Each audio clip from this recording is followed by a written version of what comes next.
Welcome to Quality Time with MoreSteam. I am your host, Dan Swartwout. Today, I am thrilled to welcome Thomas Pater to the podcast.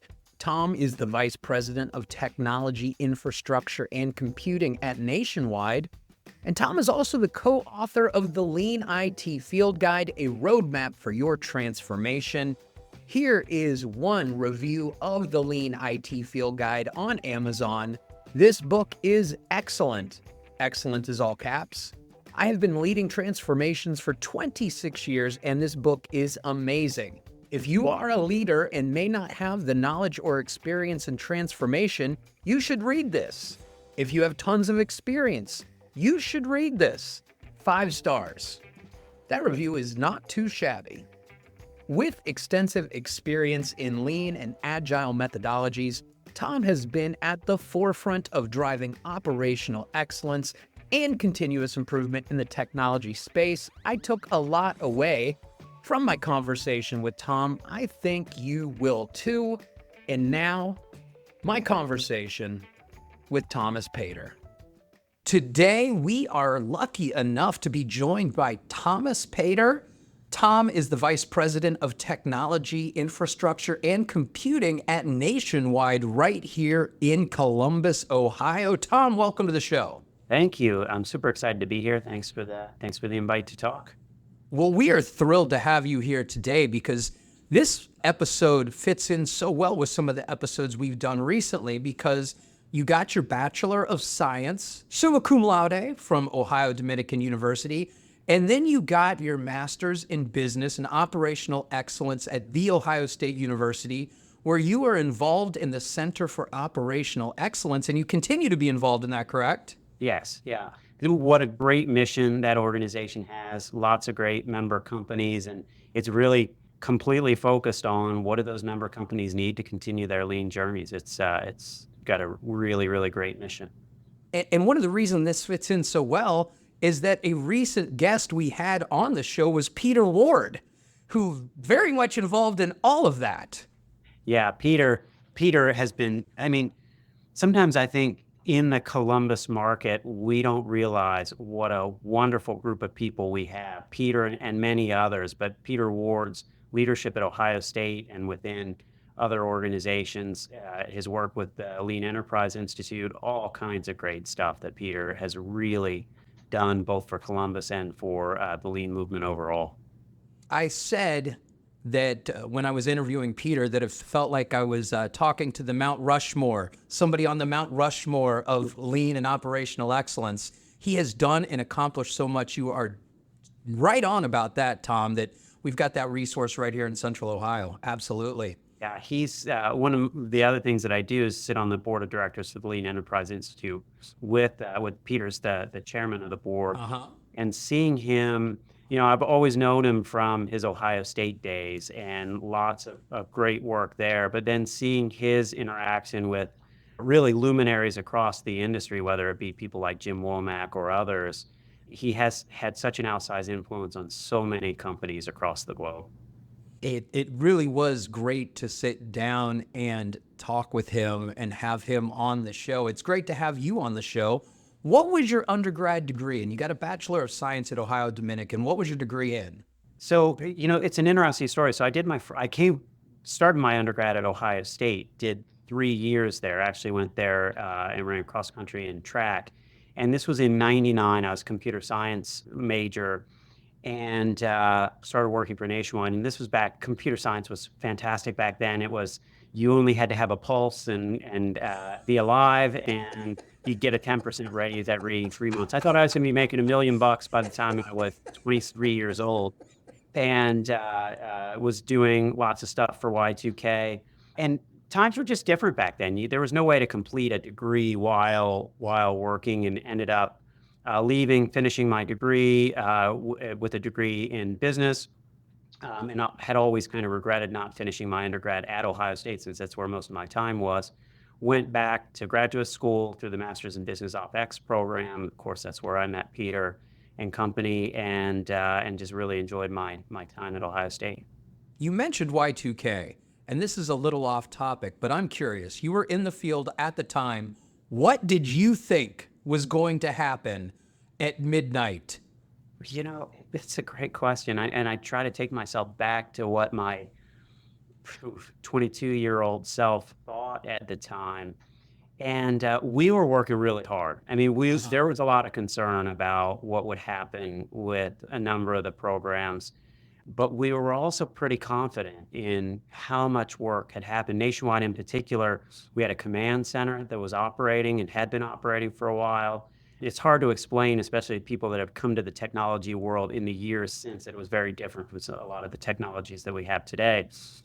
But I would put us as cautiously optimistic that things were done. So when everybody says it was much ado about nothing, I'm like, from somebody that was working 100 hours a week for many, many, many, many weeks in a row, I would say that it was just the hard work and dedication of a lot of people to ensure that problems didn't happen. That was quite a time because for those listeners who are maybe too young to remember, they said that the grids might fail, jail doors might pop open, just mass chaos. And I'm so glad that all of you were doing that hard work, because when the clock struck midnight, nothing happened. So thank you, Tom. I appreciate that. We had a few outages, but nothing major. Great work by the staff and in many companies across the U.S. You are also, on top of all you've accomplished at Nationwide and with the Center for Operational Excellence, you're also an author. You're a co-author of the Lean IT Field Guide. Now, what is the key message you hope readers take away from that book? Yeah, that was a really fun project, and I can't believe, but that's approaching 10 years ago. We did that book. I co-wrote that with a guy named Mike Korsen, wonderful author of other books and really a great lean IT thinker. Our major premise in this was that lots of people were coming to this idea of lean IT, and they would hear about it and go to conferences or go and see what companies were doing, and they still had no idea what to do. Like, you look at a company like Toyota, for instance, and you say, wow, the 4P model and all these different things, and focus on problem solving, but I don't actually know what to do. Or you read a book and it's like, this is all great stuff, but this is the ideal, and what do I do? So what we tried to do was put together a book that, number one, would talk about the first steps to take, but then also would say, what is the difference between being a lean organization and running a lean transformation? Because those are two different things. And there are so many. I mean, in one respect, it's understandable why everything's so confusing, because somebody could say, well, do I use the Shingo model? Do I use Toyota's model? Do I use the LEI transformation model? There's all these different things, and it's like we've made this really, really complex. So we tried to meld this together and say, okay, how do we create a lean transformation with the goal of being a lean organization? And it's up to readers whether we were successful or not, but that was what we attempted to do with that book. As we are talking about IT within the context of this information, how would you define IT? Because a lot of people have different definitions of IT.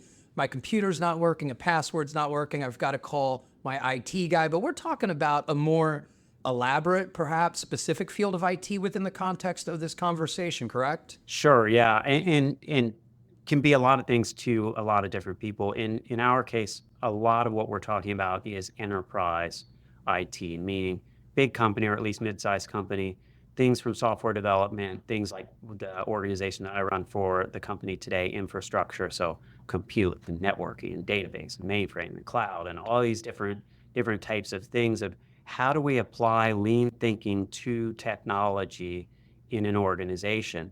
You have lots of these subvariants of people who talk about agile software development or DevOps or DevSecOps or end-to-end developer experience. And what we're really trying to do is abstract things up a little bit and say, how do we take a principles-based approach to applying lean thinking to all of technology? And that can be really simple things like, how do you distribute PCs across a company? Or really complex things of what is your multi-cloud strategy for delivering great applications to your customers. In the book, you outline a roadmap for lean IT transformation. That's, again, the Lean IT Field Guide, and I will put a link to that book in the show notes. What would you say is the most critical first step for organizations just beginning their lean journey in technology, in IT? Well, I'm going to give a kind of a multi-part answer. For Okay. companies that have already set and said, we're going down this path of lean transformation, one of the things that is really important is visuality for an organization. Because a lot of what we're doing in the technology world is hidden behind the scenes, and making things visible so that we can start to see things like wait states, or we can see what's important, we can radiate information out. It's very important. Now, for organizations that are, okay, maybe we're bought in, maybe we're not bought in, maybe we're trying to get people on board, I would advocate something that might be a little bit provocative, but is an actual first step is transformation of the management system itself. Okay. And there's a reason for me saying this. We actually even had talked about this during the early days of our transformation. We branded it this thing called fast forward management deployment, which was a countermeasure to what we were seeing happening in the world, which was people will go through agile transformations in particular, and they'll have a little bit of success with one team, two teams, or otherwise, and then attempt to scale and things start to fall apart. And well, for us, and I'll kind of tie agile and lean together here in a minute, but for us, there was this, we were looking at it and saying, we don't understand what's going wrong here. Like we're putting these principles in for our development teams where they have more control over the work they do. They get to define their environment. They largely get to define their teams and what they're working on. They get to make their own commitments. It's a much more fun environment. Like, why would this not work? Everybody should be doing this. And for everybody listening, keep in mind, this is a long time ago, before I would call agile mainstream within many of our companies. And our theory was that, okay, largely these transformations aren't failing at the front line. What's happening is management teams, in particular middle management, has the most to lose, like with a lot of transformations, and they're kind of digging in. And whether it be leadership behavior or just outright opposition or otherwise, we were seeing failures. And what we learned was that from the transformation perspective, these leaders were thinking of not just, number one, they were thinking this is something that somebody else does. This is not behavior that I change. I'm still expecting all the things that I have learned how to do and the things that I expect from teams, which is largely hierarchical command, and I get to manage the way that I always have. And we just realized that, we really need to transform management teams first. And that's where one thing that I don't think Agile, at least in the early days, did a great job of was defining what is the role of management, especially uber large companies like Nationwide. And so we said, we really need to change the behavior of management first to have any sort of success with transforming at scale this big associate thing, not just one or two or 10 or even 20 teams, 50, 100, 200 teams. Now you're getting into some pretty big levels of management. So we spent an inordinate amount of time developing the lean management system. And what are those things within management that has to change? And really the best lean leaders in companies realize that lean is not something that I do in addition to my work. Lean is not something that I watch other people do, but it actually changes the way that I myself work as a leader inside of an organization. And lots of different tools and lots of different processes and things that can help with that. But at the end of the day, it's around a set of behaviors that we expect from our leaders that are different than the way that they used to manage in the past. Now, what are some common misconceptions about applying lean in the technology space, and how can organizations address or overcome those misconceptions? Obviously, at the beginning, lean was most associated with manufacturing. Technology, a completely different space. So what are those misconceptions you have to deal with? Yeah, I think hopefully we've largely overcome the manufacturing problem that lean is something that just applies to these manufacturing industries or some other things. I think there still is a misconception that it's mostly around cost efficiency. Okay. And it would be naive to say that lean doesn't oftentimes give you the option of taking cost out of the system. But at its heart, lean is not about cutting costs per se. It's about eliminating waste and moving on to more valuable activities. nothing can get me more fired up than when somebody uses Lean as cover to just riff people. If you're going to do a reduction in force and that's something that's necessary, number one, I look at that as a largely management failure within companies. I'm not saying that they're not necessary. Sometimes they are, but it's very, very rarely is it the front line's fault. It's almost always, did we have the right strategy? Did we overhire? Did we hire the right? There's all these different things that come into play for reductions in force. But at the end of the day, Lean is not about cutting people. We've all heard the acronyms as we run Lean transformations. People say, well, less employees are needed or things like that. I mean, and that's a shame because that's not what Lean is really about. In fact, one of the pillars of Lean is respect for people. And a big part of respect for people is management's responsibility to ensure that we're looking out for our staff and we're continuously growing the business and we're not doing things like overhiring or we're not making mistakes that will eventually require us to lay off people. Again, I'm not casting stones. Certain times companies get into a position where reductions in force or macro trends or otherwise. But still, I think Lean has something to say about how we go through those activities rather than just saying, well, tough luck. We're going to have to cut staff. One of the things I really appreciated about what you just said was that Lean is about moving people on to more valuable activities. How did you come upon that way of thinking? Was that ingrained in you? Did you develop that? Because I don't hear that as often necessarily, but it makes all the sense in the world. Right. It would be impossible to go through the MBOE program without having that kind of indoctrinated into you. Of course, Peg Pennington, current president of MoreSteam, was a faculty instructor at the MBOE program while I was there. You had visionaries like Gary Butler, who was the executive in residence, Peter War. I mean, the list goes on and on that was back there. I had a wonderful coach at the time, Steve Grand. And these individuals this is really people that really study Lean and understand it and where it came from. Understand that this idea of people is central to Lean, and this idea of moving people to valuable work and giving them a common mission and purpose, that it's actually a failure of us in management when we task people with just simply toil and other sorts of things that are meaningless. We want to connect them to the mission of the company, and we want to give them meaningful work to do and challenge them that says that your job is not just to do your job, it's to figure out better ways to do your job every day.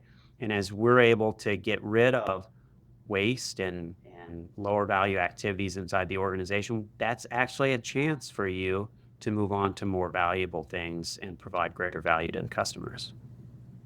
I got to say, Tom, that was just fantastic. I can already see myself taking that little bit of audio and making it a reel in and of itself. That was fantastic, Tom. Thank you. Absolutely. And this stuff, I mean, and to your original question, it is a shame that more people don't get this. And we've kind of done it. There's an old Lean-ism that if the student's not learning, the teacher's not teaching. And in some cases, I think it's the Lean consultants and Lean coaches and people that have essentially attempted to get on the gravy train and pitched Lean as a way of just cutting costs within the organization. That's created some ill will, and it's definitely created a misunderstanding of what Lean is and isn't.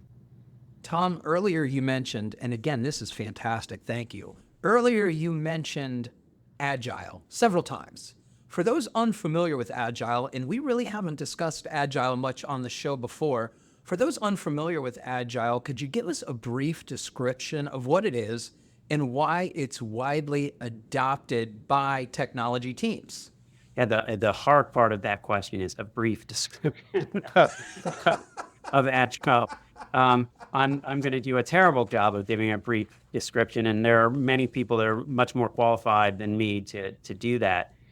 When I think of Agile software development, I think of, simply put, a mindset shift to delivering what our customers want from software. And certainly there are a whole set of tools, practices, processes just like within Lean.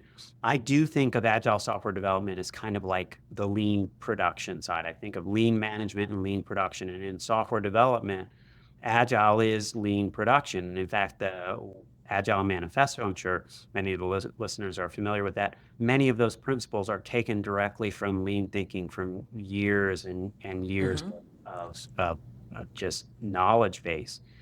These things are related more than sometimes we're willing to admit. When I never forget, I had somebody at a conference once trying to convince me that Kanban was a software construct, that it was made up by software developers. I'm like, well, I mean, Toyota's been using Kanban for like prior 50 years, so I don't really think it is a software development thing. But the point is that those principles were taken in. But Agile is really around this idea of heavy involvement with the customer or consumer of the software, practices that are lightweight. I think really aligned with Lean mission, people focused, that we really want to create systems that allow people to flourish, to deliver great work, great software, and that at the end of the day, what really matters is that software delivery to the customer, not necessarily to follow a checklist of waterfall development processes or otherwise. And nowadays, to be honest, I don't really know very many people that aren't using at least some agile practices or principles in their development shops. But years ago, when we first started the Lean transformation, this was like, I had a boss at one point in time that told me if I said agile one more time, he was going to fire me. And For real? which of course made me say it all the time, like, please, look out my misery. Agile. But things were they were different.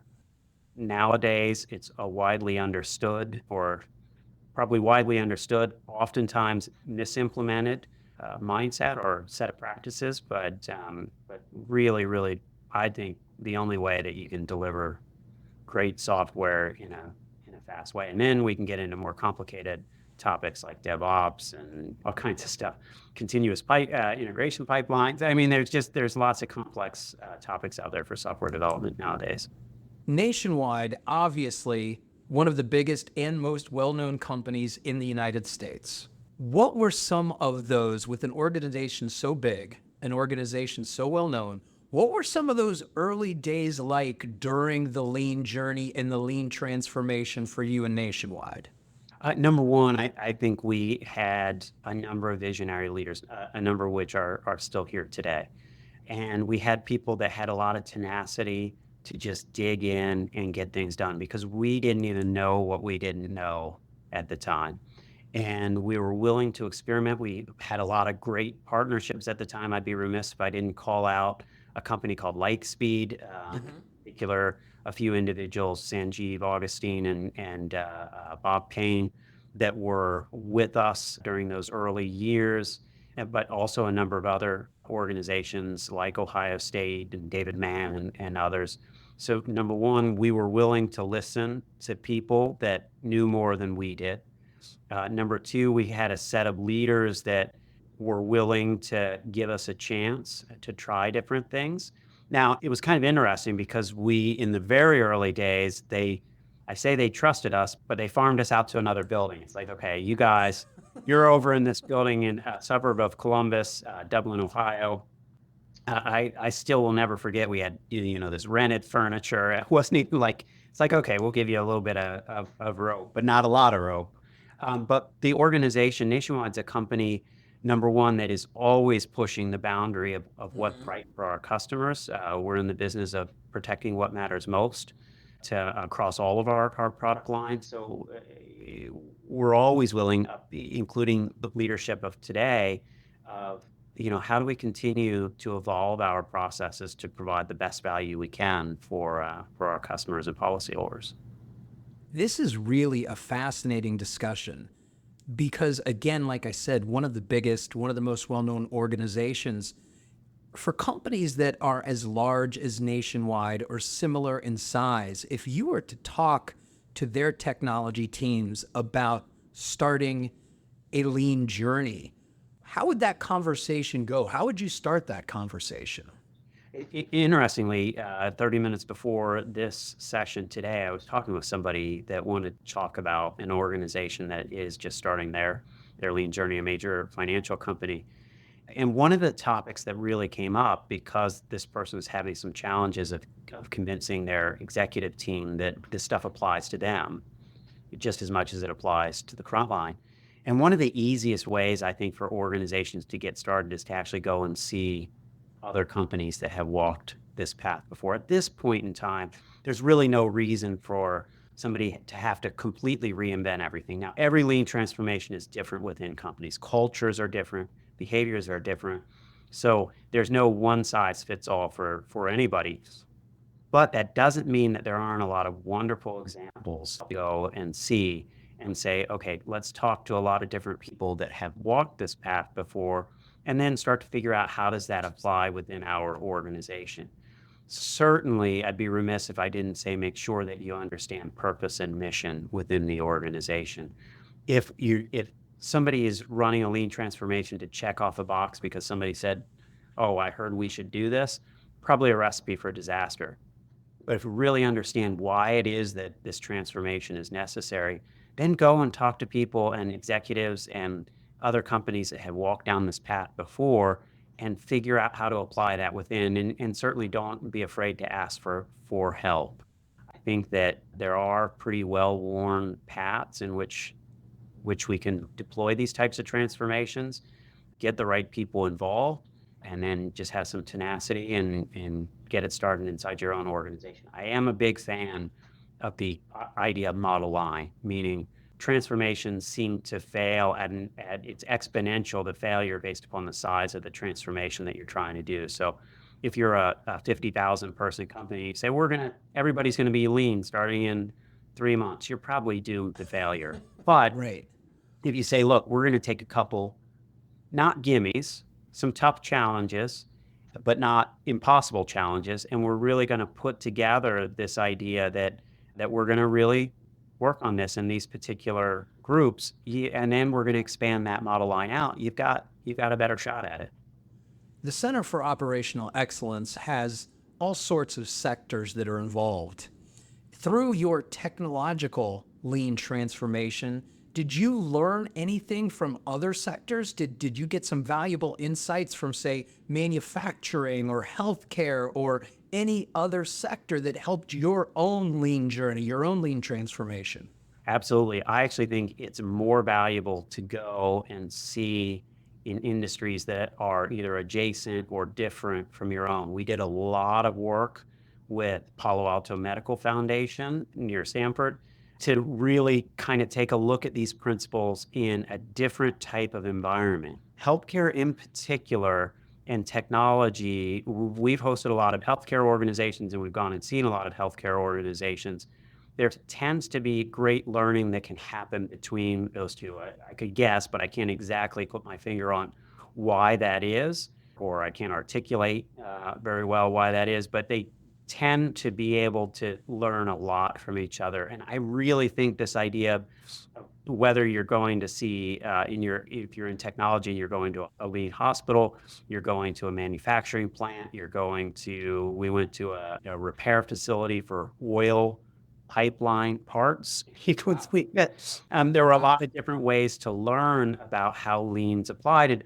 And there's this creativity you get when you see it in a different environment. Sometimes I think the comfortability of seeing it applied to your own industry, you come up with reasons why it won't work. You come up with reasons like, oh, well, we already kind of do that.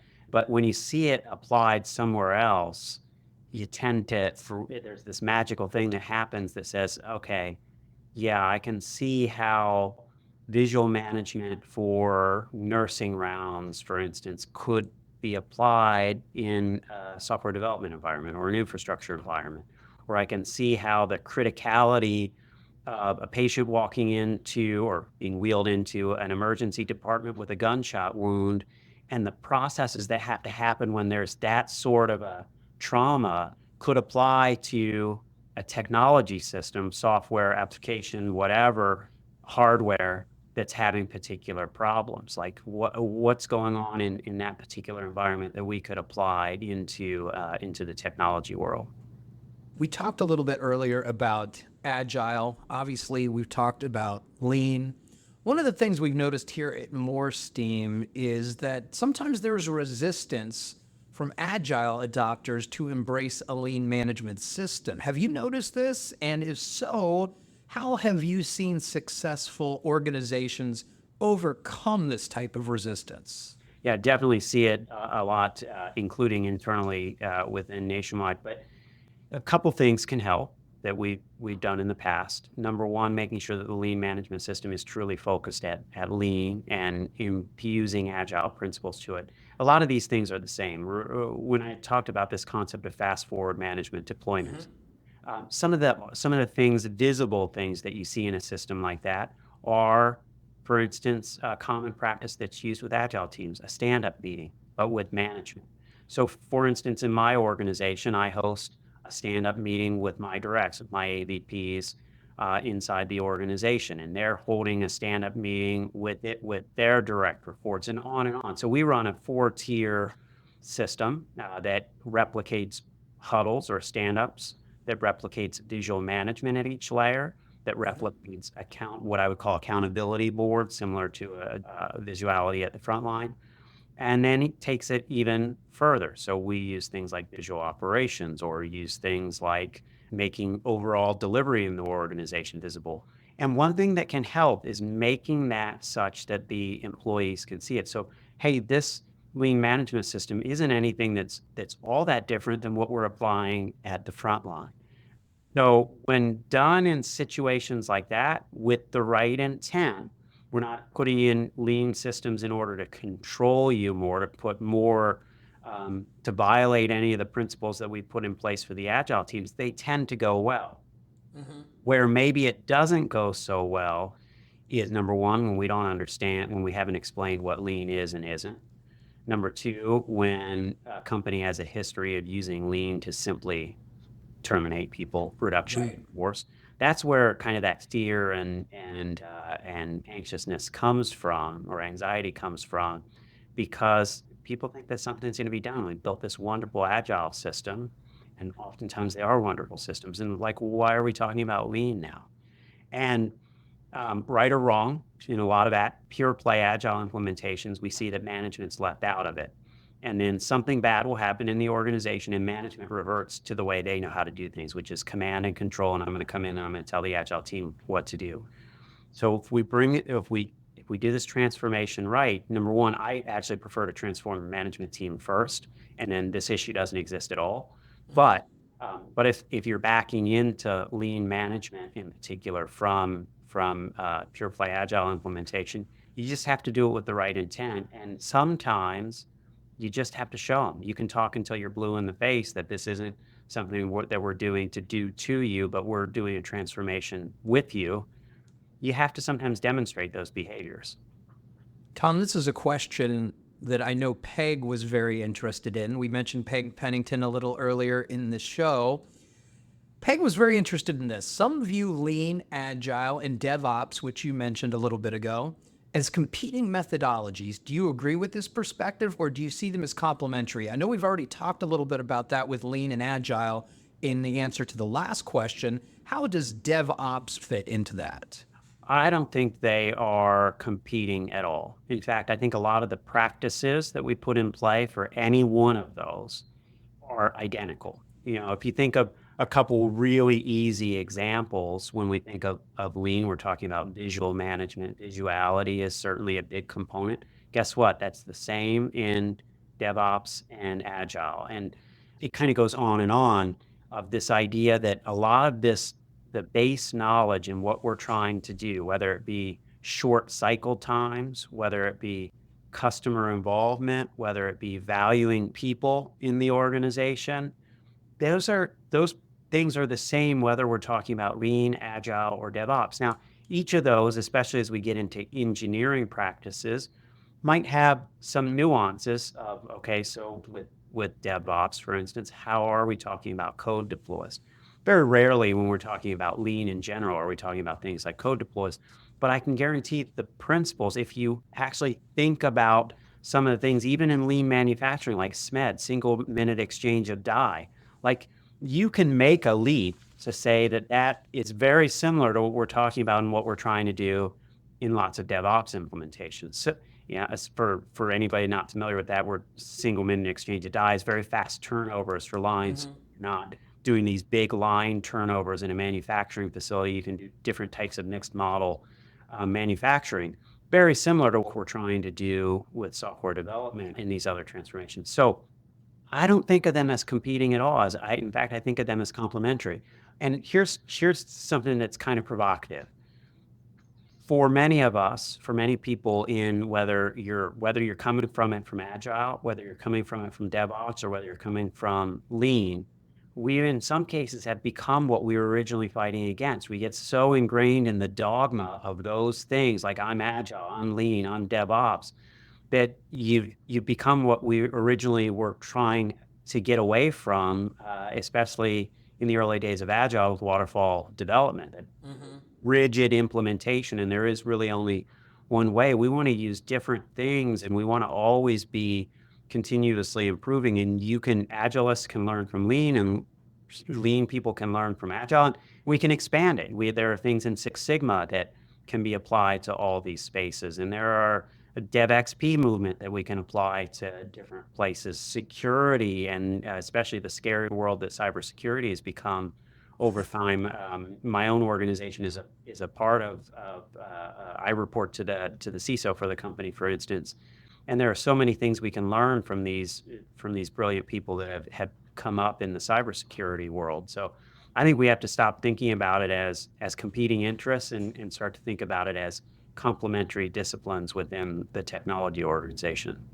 Tom, you've been with Nationwide for about a quarter of a century. So you've been a part of this Lean journey within Nationwide for a very long time. As you look back on your career, what are you most proud of as it relates to how you've moved the company forward with Lean, Agile, these kinds of methodologies? That is a good question that I had never been asked before, so I'm going to have to think about that. I would have to say the early days when we didn't know what we were doing. Number one, it was just a fun environment to be a part of. We're just a bunch of crazy people that said there's got to be a better way to do things here, and there were a lot of us. Too many people to name, but so many great people that were a part of Nationwide's story and still are to this day. But it would have to be then when there was a lot of risk, because Agile wasn't mainstream. Lean certainly was not mainstream in technology. In fact, it was incredibly niche at the time, and this idea of creating lean management systems within technology organizations was almost looked at as like you're speaking Greek, like we don't even understand what it is that you're saying. And just our ability to continue on in the face of those challenges and pushback, I think that would be what I would be most proud of over my 20. It's hard to believe 25 years here with the company. That is really impressive. 25 years is a fantastic accomplishment. In that 25 years, I've got to ask, I'm sure you've been asked before, have you met Peyton Manning?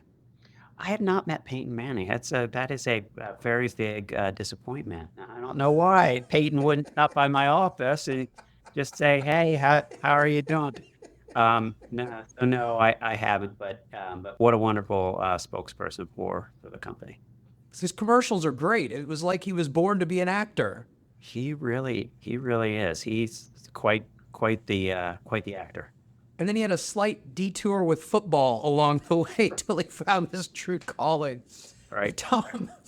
Our marketing team is absolutely top notch. Great leadership, and they have put together some wonderful spokespeople for the company. I definitely, as we've been talking, have had the jingle in my head for a long time. Now, Tom, just a couple more questions, and I thank you so much for your time today. This has just been a fantastic conversation. As technology and business needs continue to evolve, what do you see as the future of lean and agile practices in technology? And are there emerging trends or challenges that organizations should be preparing for? Yeah, a great question. Certainly, I'd be remiss not to bring up the implications that artificial intelligence Of has, course. especially within the coding space. When you think of what's possible, and everybody can read popular press. I don't want to go into too much of what we're doing here in particular, but within the industry, things are changing within technology and generative AI in particular, and in particular, its implications for employee productivity, its implications for software development and the ability to generate code faster, to validate code faster, very important. At the same time, I'm not one that believes that humans in technology are eminently on the way out. I think this idea of human in the loop is still very important. I love this phrase. I wish I could remember the futurist that said it, but essentially had said the future is further away than you think, but it will impact you more than you can imagine. And I think I've always remembered that. So do I think over the next 2 years, everything's going to be different in the technology world? I don't. But 5 years, 7 years from now, I think we're going to look back and things are going to be dramatically different than they are here at the end of 2024. From a lean perspective, one of the things that I am enthused about is lean is always adapting. It's always continuously. I mean, that's at the heart of what is lean if it's not about improving our work every single day. And part of that is accepting technological changes and how that impacts what it is that we're doing. So I think times are going to change for sure. I think lean and agile, just in particular, their orientation towards continuous improvement means that it's still going to be relevant in years to come, regardless of how good technology gets. Tom is right. Technology does get better and better. But while technology continues to evolve over the last few months, this short break remains the same. MoreSteam's enterprise process improvement platform includes the tools, training, and software you need to transform your organization into a problem-solving powerhouse. Join the ranks of Fortune 500 companies that trust MoreSteam for their enterprise process improvement. Our integrated approach featuring training, project tracking and execution, simulations, and statistical analysis empowers your team to create a culture where structured problem solving becomes second nature. Visit moresteam.com to learn more. And now back to my conversation with Thomas Pater. Thank you so much again, Tom. Before I let you go, near the beginning of the episode, you mentioned running cross country. You mentioned running track. You still run, correct? I do. And what I have been told, and what I find fascinating and ironic, considering you're in the technology space, data, lean, again, I'm going to say data, you run without data. You run without a watch, without tracking, without timing. Am I correct in this? That's what I have been told. Hard. That I can imagine who it is that told you that. I do. I grew up not running with a watch. I know a little fun game is I can know the pace no matter who I'm running with within a few seconds. Have never used a watch. I'm not on Strava. I still run marathons, relays. I did the Las Vegas half marathon a couple weeks ago. That was a lot of fun out there.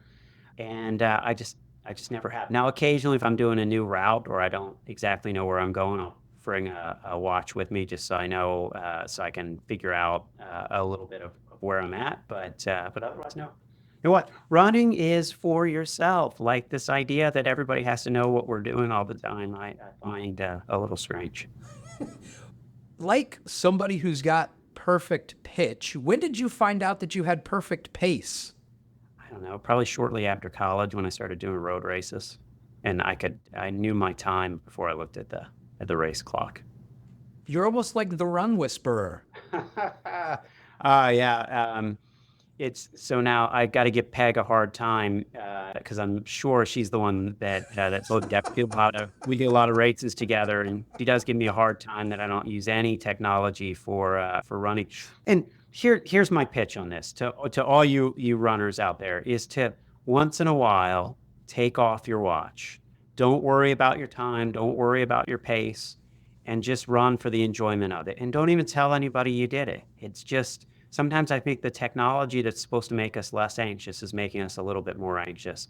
People checking their watch almost like every quarter mile to see if they're on pace. Just let your body tell you what you want to do. And that's not all that different from Lean and Agile systems. Sometimes you have to take a look at it and say, okay, I've got these 27 different metrics, but let me take a step back and see what this feels like. Let me see how this is all coming together. And we've all done it, right? You can walk into a team space and you can see, and they might have a board that looks absolutely perfect and all kinds of metrics. And you know very well that things aren't firing. People aren't talking to each other. They're not having, relationships aren't good. The customer's not there. And I think running's a little bit similar sometimes. Sometimes you just got to get away from the technology and kind of just go with it. I understand what you're saying, Tom, because, for example, if my watch were to run out of power and I'm at the gym, I almost feel like the workout didn't count. And it certainly counted. I had somebody the other day that said that they forgot their watch and it wasn't going to be on Strava, so they weren't going to do the run. And I'm like, oh my gosh, I think you've missed the point of running. So I do always challenge people. I'm like, I get it. We're a connected world and people want to share what they do. That's wonderful. I think those things have done wonderful things for the running community. So I don't want to sound like I'm beating up people that do use it. But occasionally, just take it off and just do something for yourself. Just run and just let your body tell you how it feels rather than being dependent upon the watch to tell you how you're feeling. Excellent advice, Tom. Excellent advice in running, excellent advice in lean, excellent advice in agile. Thank you so much for joining the show. This has been an absolutely fantastic conversation, phenomenal. I hope you will join us again sometime in the future, because I feel like we've just scratched the surface of this topic. Absolutely. I had a blast talking to you, and always happy to be on this, and certainly thank you for the hospitality. Thank you so much, Tom. And thank you for listening to Quality Time with MoreSteam. You can email the show at qualitytime@moresteam.com. And if you enjoyed the show, please leave a rating or review on your favorite podcast service. Also, please go ahead and visit our website, moresteam.com, to learn about the software and tools that can help you solve problems, eliminate waste, and do things better. We'll be back in 2 weeks with more Quality Time with MoreSteam. Thanks again.